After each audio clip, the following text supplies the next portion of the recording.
Well, we have heard from police, prosecutors, and parents for months asking the General Assembly to address youth violence.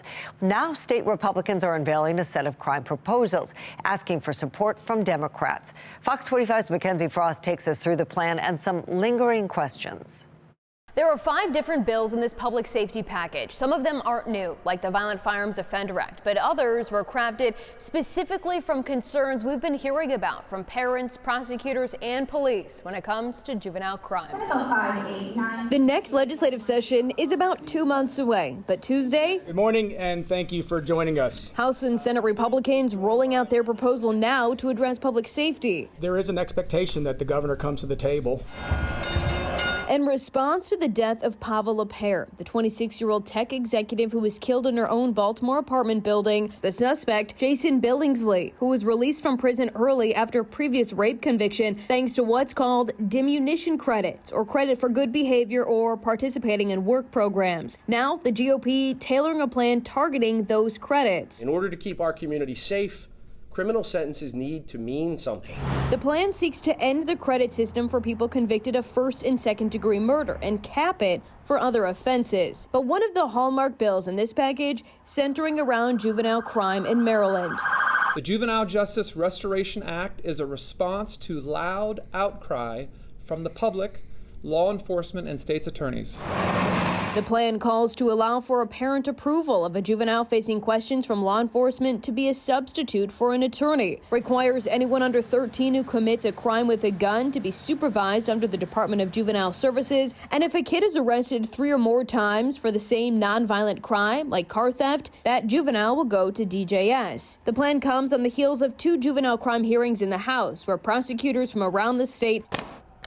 If a crime clearly has occurred, we should allow our officers to take action, and it's frustrating to the community that we cannot. Have all but begged lawmakers to amend the current laws preventing kids 13 and younger from facing charges for certain nonviolent crimes, like car thefts, where in Baltimore alone, there's been a 227% increase this year compared to last. But the juvenile crime crisis isn't just confined to the walls of DJS facilities, and juveniles on home monitoring are finding themselves victims of crime, like Jalen Richards, a 12-year-old gunned down in South Baltimore.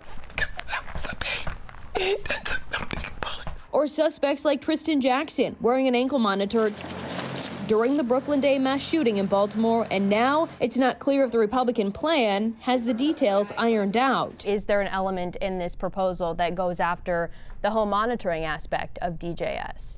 So not in this particular proposal, no. So just so I'm clear, you're referring more children to DJS, but not providing funding or programming to help DJS supervise them? House Minority Leader Jason Buckle stepping up to answer instead. No one thinks that an 11-year-old who shoplifts should be referred to a facility. People do think that a 15 or a 16-year-old, that perhaps it's their second or third time that they've committed these escalating series of crimes. It starts with a nonviolent car theft and goes to a carjacking and goes to a first-degree assault and goes towards taking a shot at someone. Those kids need more than what the child in need of assistance or child in need of supervision system can provide them. And so I think resources have been cut. That's a budgetary issue. As you know, we'll see what Governor Moore's budget says. While Republicans remain hopeful their plans will succeed, passage will hinge on support from Democrats in the State House. Juvenile crime policy will no doubt be a major topic during this upcoming legislative session. So far, we have yet to see specific plans from Governor Wes Moore or other Democrats here in Annapolis.